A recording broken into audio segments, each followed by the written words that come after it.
મેથી પનીર કોફતા અને સાથે તંદૂરી ક્રીમી ગ્રેવીનું શાક. આ શાક કોઈ રેસ્ટોરન્ટમાં નહીં મળે. તમે તમારા ઘરે બનાવ્યું તો ઘરના લોકો વખાણીને ખાશે, એ મારી ગેરંટી છે. તે બનાવવા માટે સૌપ્રથમ એક કડાઈમાં થોડું તેલ ગરમ કરવા મૂકી તેમાં 2 ચમચી જેટલું બટર ઉમેરી લઈશું અને તેમાં આદું, મરચાં, લસણ ઉમેરી લઈશું અને સાથે ઝીણી સમારેલી ડુંગળી પણ ઉમેરી લઈશું અને સાતળી લઈશું. તેમાં સ્વાદ અનુસાર ગ્રેવીના ભાગનું મીઠું મિલાવી લઈશું. ડુંગળી ચડી ગુલાબી થાય ત્યારે તેમાં સમારેલા ટામેટાં ઉમેરી લઈશું.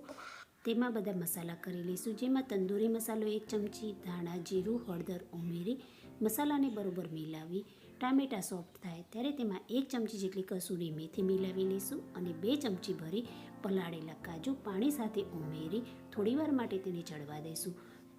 ગેસ બંધ કરી મિશ્રણને થોડીવાર માટે ઠંડુ કરી મિક્સર જારમાં લઈ લઈશું.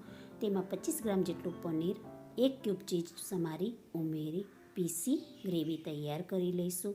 હવે આપણે કોફતા બનાવીશું, તેના માટે 50 ગ્રામ પનીર પ્લેટમાં લઈ છીણી લઈશું. તેમાં 1 નંગ બાફેલું બટેકું છીણીને ઉમેરી લઈશું. હવે તેમાં સમારેલી લીલી મેથી ઉમેરી લઈશું. સ્વાદ અનુસાર મીઠું, 1 ચમચી આદુ મરચાંની પેસ્ટ, મરી પાવડર, લીલું લસણ, લીલા ધાણા ઉમેરી મિશ્રણને બરોબર ભેળવી તેમાંથી એક સરખા નાના કોફતા વાળી તૈયાર કરી લઈશું.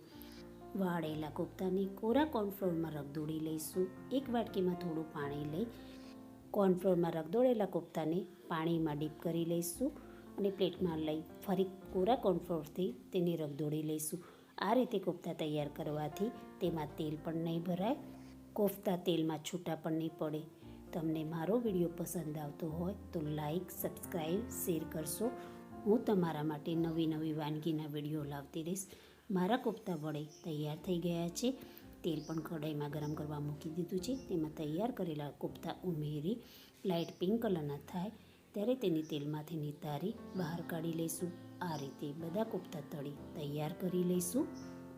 બીજી કઢાઈમાં 2 ચમચી જેટલું તેલ ગરમ કરવા મૂકી તેમાં થોડી હિંગ ઉમેરી લઈશું અને તેમાં તૈયાર કરેલી ગ્રેવી ઉમેરી લઈશું. હવે તેમાં થોડા મસાલા કરી લઈશું, જેમાં મરચું, થોડું મીઠું અને ગરમ મસાલો ઉમેરી બરોબર હલાવી થોડું પાણી ઉમેરી લઈશું અને બધું બરોબર હલાવી ગ્રેવીને ઉકળવા દઈશું. ગ્રેવી ઉકળી થોડી ઘટ થાય ત્યારે તેમાં તૈયાર કરેલા કોફતા ઉમેરી લઈશું. હળવા હાથે ગ્રેવીમાં કોફતાને મિલાવી 2 મિનિટ માટે ઉકળવા દઈ શાક તૈયાર કરીશું. ઉપરથી લીલા ધાણા ભભરાવી શાકની રોટી સાથે સર્વ કરીશું.